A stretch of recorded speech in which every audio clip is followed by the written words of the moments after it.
Merci madame. La parole est à monsieur Guillaume Larrivé.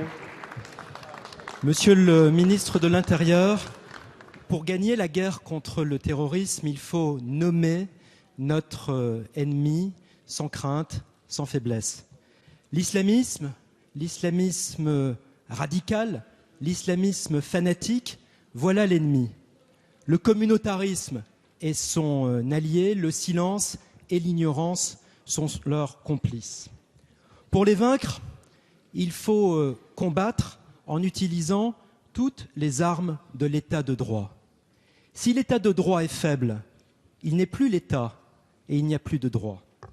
C'est pourquoi nous vous présentons à nouveau des propositions d'action qui ne sont pas dictées par l'émotion, mais qui s'inscrivent dans la continuité des mesures prises sous l'autorité de Nicolas Sarkozy lorsqu'il assumait les plus hautes fonctions de l'État. Nous devons lutter plus efficacement, plus rapidement contre le cyber-djihadisme, c'est-à-dire l'utilisation dévoyée d'Internet par des prêcheurs de haine. Nous devons donner aux services de renseignement des moyens juridiques et technologiques adaptés à la menace. Nous devons interdire en France le retour des djihadistes étrangers et binationaux. Nous devons faire condamner les terroristes à des peines d'une très grande fermeté, sans libération anticipée, sans lâcheté. Nous devons isoler dans les prisons les détenus radicaux.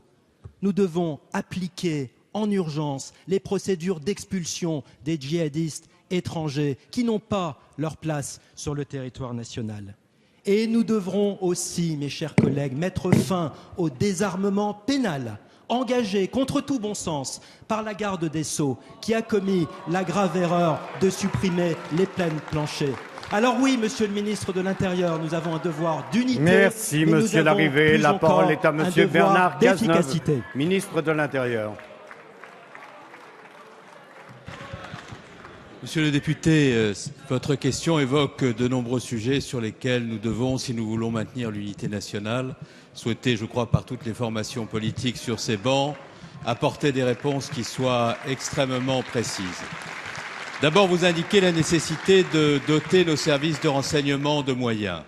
Vous avez raison, nos services de renseignement, la Direction générale de la sécurité intérieure, mais également le service du renseignement territorial, qui ont perdu beaucoup d'emplois, que nous voulons aujourd'hui regréer. C'est presque 500 emplois par an depuis le début du quinquennat qui ont été affectés aux forces de sécurité pour leur permettre de remplir leur mission, là où elles en avaient perdu près de 13 000. Et il faut bien entendu continuer, je partage tout à fait votre sentiment, cet effort. C'est le sens du propos qui a été tenu par le Premier ministre devant l'Assemblée hier. Deuxièmement, vous indiquez la nécessité de faire en sorte qu'il y ait une bonne articulation entre l'administration de la justice et les forces de sécurité. Vous avez raison de le faire. Je veux redire devant la représentation nationale que le parquet antiterroriste, la relation entre la chancellerie et le ministère de l'Intérieur a été absolument exemplaire dans les combats que nous avons dû mener au cours des derniers jours. Et je veux de nouveau rendre hommage aux magistrats pour l'excellence du travail qu'ils ont fait en liaison avec les forces de sécurité, travail sans lequel il n'aurait pas été possible d'obtenir les résultats que nous avons obtenus. Troisièmement, vous indiquez qu'il faut prendre des mesures nouvelles. Vous avez raison, il faut doter nos services de renseignement de moyens juridiques nouveaux pour leur permettre d'être plus efficaces. C'est le sens de la loi sur le renseignement annoncée par le Premier ministre.